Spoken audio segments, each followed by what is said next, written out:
The last session we discussed about what is a Bohr magnet and what is the magnetic lines, magnetic field lines. Okay.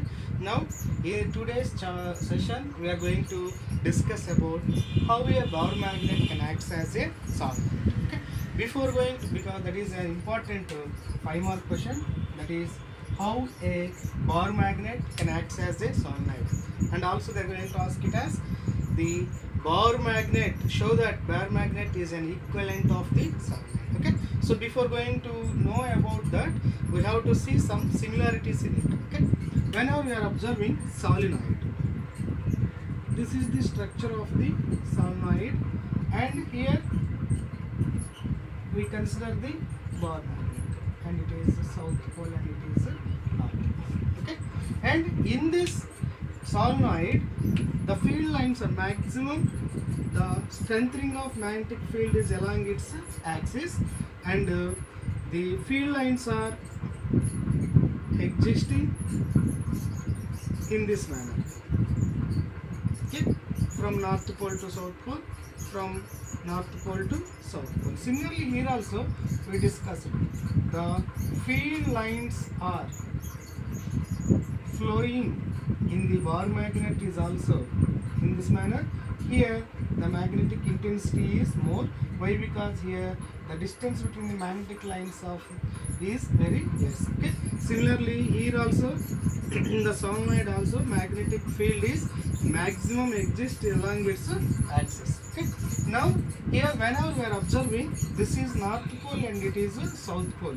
Similarly, here also you are having the north pole and south pole.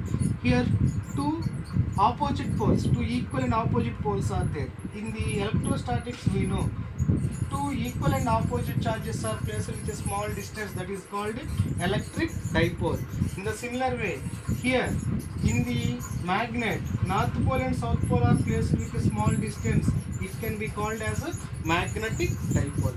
And also we know the magnetic field at the point, due to the electric dipole, you know that the magnetic field is 1 by 4 pi epsilon naught into 2p by r cube. This is the magnetic field. This is the electric field due to the dipole at a point P. Similarly, here also the magnetic field. The magnetic field due to the dipole along its axis is mu naught by 4 pi into 2 into m by r cube. Here m is the magnetic dipole moment. Here p is the electric dipole moment. Okay. So we already discussed in the moving charges and magnetism. There we derived what is the magnetic dipole moment and what is the magnetic field there. Okay. In the similar way, here also we are going to show how a Bohr magnet can act as the solenoid. That is an important 5-mark question. Okay. Now we are going to derive the Bohr magnet can act as a solenoid, means the similarity is the Bohr magnet and as well as the solenoid, both are acts as the dipole.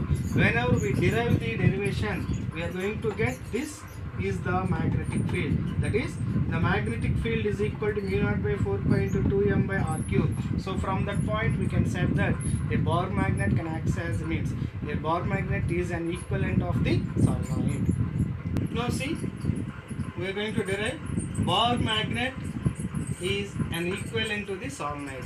How to prove that? So for that, here I consider the solenoid.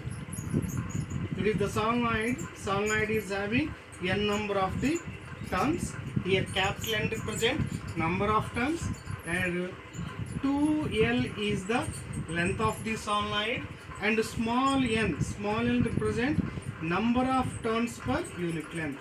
Here small n is equal to n by 2L. N is the total number of the turns for solenoid, 2L is the length of the solenoid. Okay. So to prove that, here what is the structure of the solenoid? The structure of solenoid is in the cylindrical structure, and in the solenoid the magnetic field is exists along its axis, and we are assuming the solenoid radius is A. We are going to consider a point P, which is the far from the solenoid, center of the solenoid. It is the center of the solenoid.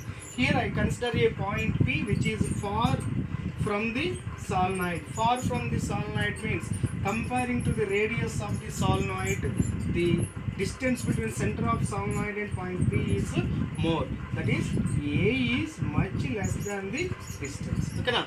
So now instead of this one, for clear understanding, I am going to draw this diagram clearly. That is, here I am going to consider the solenoid. This is the solenoid.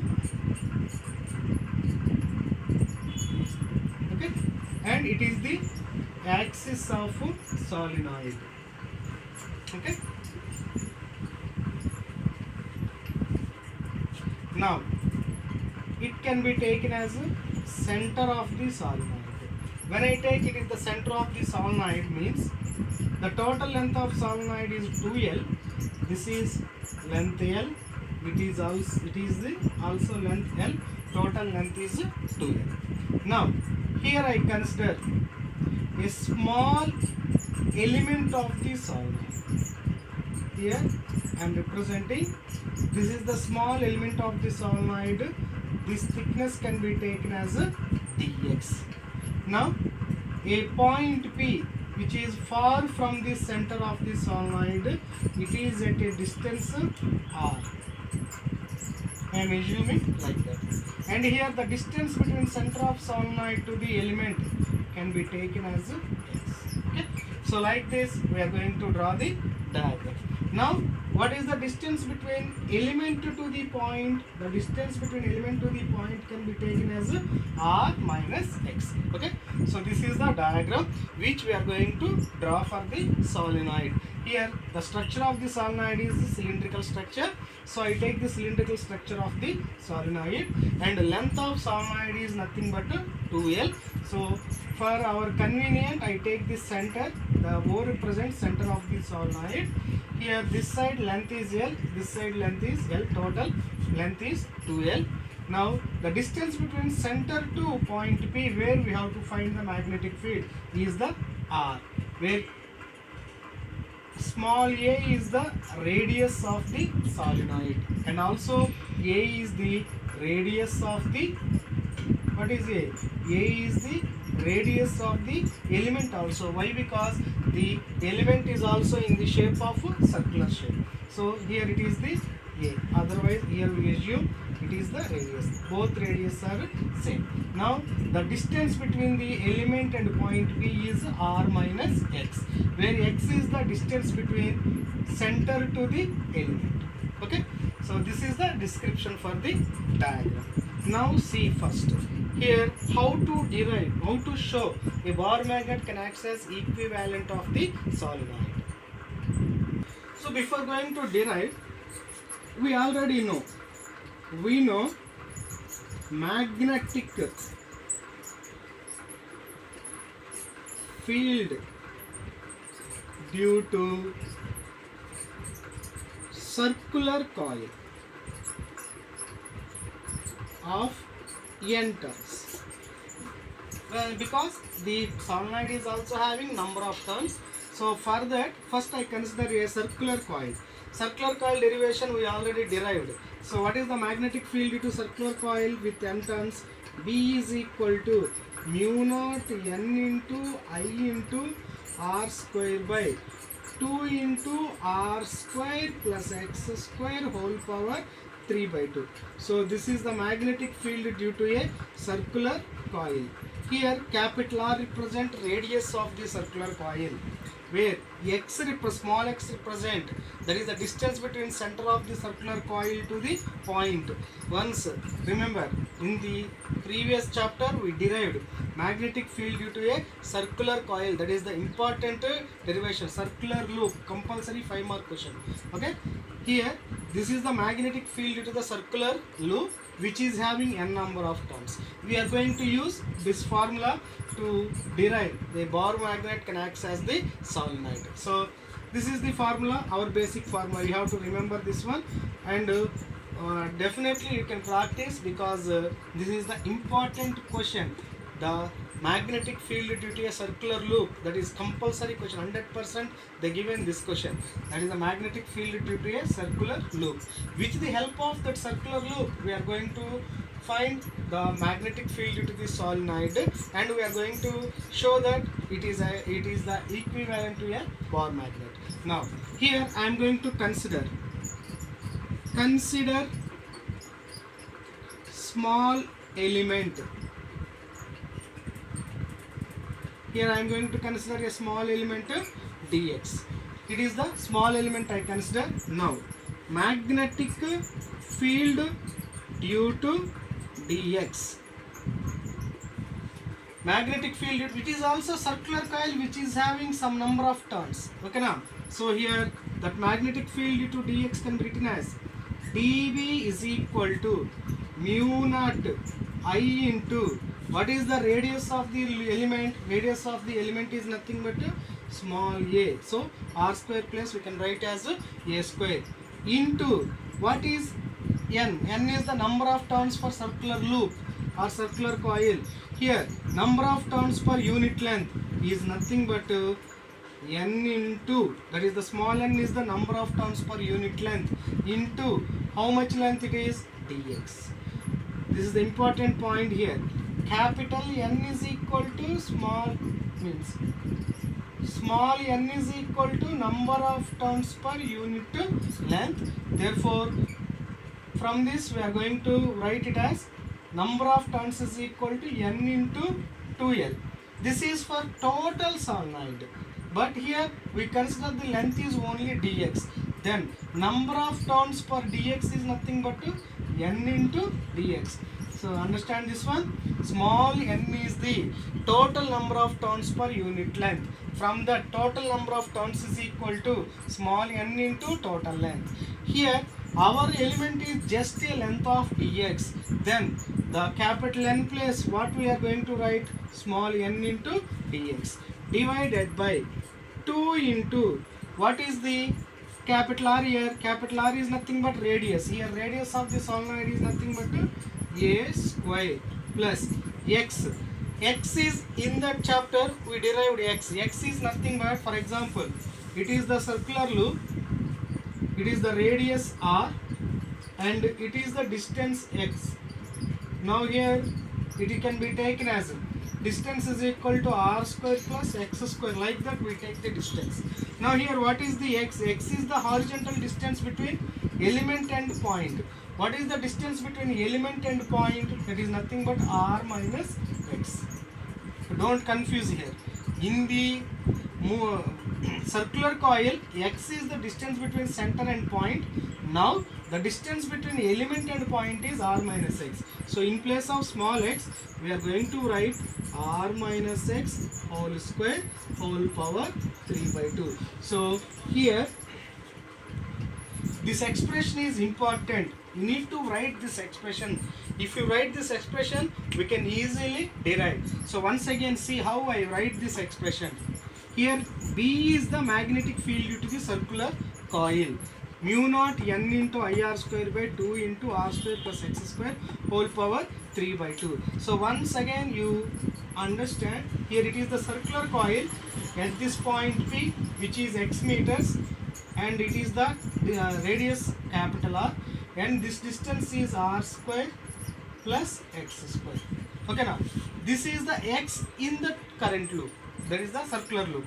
But now in this chapter we are going to show the solenoid as the bar magnet. So now here the formula can be taken for the small element of the solenoid. That is, small element is given a small magnetic field dB. dB is equal to mu naught I into a square, and because r square is nothing but radius is a square, and capital N is number of turns of this coil. But here we are going to take number of turns of the element. Number of turns of element is nothing but number of turns per unit length into length of the element, n dx, divided by 2 into r square is the radius plus here x is this distance in the moving charges and magnetism. But here x is nothing but element to point distance. What is element to point distance? Total distance r minus x. This is the distance. Okay. Now once again you see that you can easily understand. Now here this is the expression for the dx, but we have to find what is the magnetic field due to the total solenoid. So that is by taking integration on both sides. Before going to taking integration, here I said the point is far. Whenever the point is far means here r is much greater than x and r is much greater than a. So whenever r is more greater than x, whenever r is more greater than a, means this point is very far away from the center. Then from that we are going to write dV is equal to mu naught I into a square n into dx divided by 2 into, see here, a square r minus x. R is for example 10 meters, x is 1 centimeter. Then we can neglect this. Whenever we neglect, it become r square. But a is also very small, so we can neglect a square also. Finally it is r square whole power 3 by 2. So by cancelling square and square, that is 2 into r cube. Finally what we obtain? The magnetic field B is equal to, take integration on both sides, B is equal to mu naught I into a square by 2 into r cube integral dx. Means integral d means here we take only dx. Whenever we are applying integration dx, integral dx means total length. What is the total length we obtain? B is equal to mu naught I into a square integral dx is nothing but total length. What is the total length? Limits are from x is equal to minus L to L. So here by taking integration for this, we can get the total length is 2L divided by 2 into r cube. 2 and 2 is cancelled. Now the magnetic field due to the total solenoid is mu naught I into a square into L by, here n is there. N is there. N. Here also we are going to take n. Mu naught a square n into L by r cube. But here we are going to change this formula into dipole moment. Why? Because a bar magnet is having 2 poles. Similarly, solenoid is also having 2 poles. Whenever we change this formula into dipole moment, now the solenoid and bar magnet both are equivalent. So for that, I am going to consider like this. We know that I can consider it as equation 1. Here we know that magnetic moment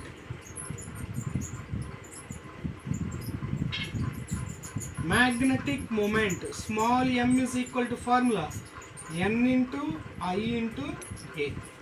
Magnetic moment can be taken as n into I into a. Here n is nothing but total number of turns. Total number of turns are nothing but small n into 2L. Small n is number of turns per unit length into total length of solenoid into I. A is the cross section area of the solenoid. Area of solenoid is nothing but circular shape. It is written as pi into a square. Now from this I am going to write the expression Ia square NL. I into a square n into L. So what are the terms remain? 2 and pi. Take this side. So m by 2 pi is equal to I a square n into L. This can be taken as equation 2. Now substitute that equation 2 in 1. Then we are going to take magnetic field B is equal to mu naught into I a square NL can be written as m by 2 pi divided by r cube. So now we multiply and divide with 2 here. By multiplying and divide we are obtaining mu naught into 2m by 4 pi into r cube. Once this is the magnetic field of the solenoid with the in terms of the magnetic dipole. Now once you write the what is the magnetic what is the electric field due to the dipole along its axial line, that is 1 by 4 pi epsilon naught into 2 into p by r cube. So once we compare these two, then here the solenoid is also given, can act as the dipole, and this solenoid is now similar to the bar magnet. Why? Because bar magnet is having both north pole and south pole. So bar magnet is a dipole, where solenoid is a dipole. Finally, the bar magnet is an equivalent of solenoid, or a solenoid is an equivalent of the bar magnet. Our final conclusion is, here solenoid is given a magnetic field which is having a term of dipole moment, means the solenoid can act as a dipole, whereas the bar magnet is also a dipole. Finally, what we can say, according to this expression, we said that the bar magnet is an equivalent of the solenoid. This is, practice this. This is important 5-mark question in this. Again, practice this important question in this chapter. And next class, next session, we are going to study about when the bar magnet is placed in a magnetic field, what is the torque acting on that, means that is the dipole. When a dipole is placed in a magnetic field, what is the torque acting on the dipole, and after we study about what is the Gauss law in the magnetic field.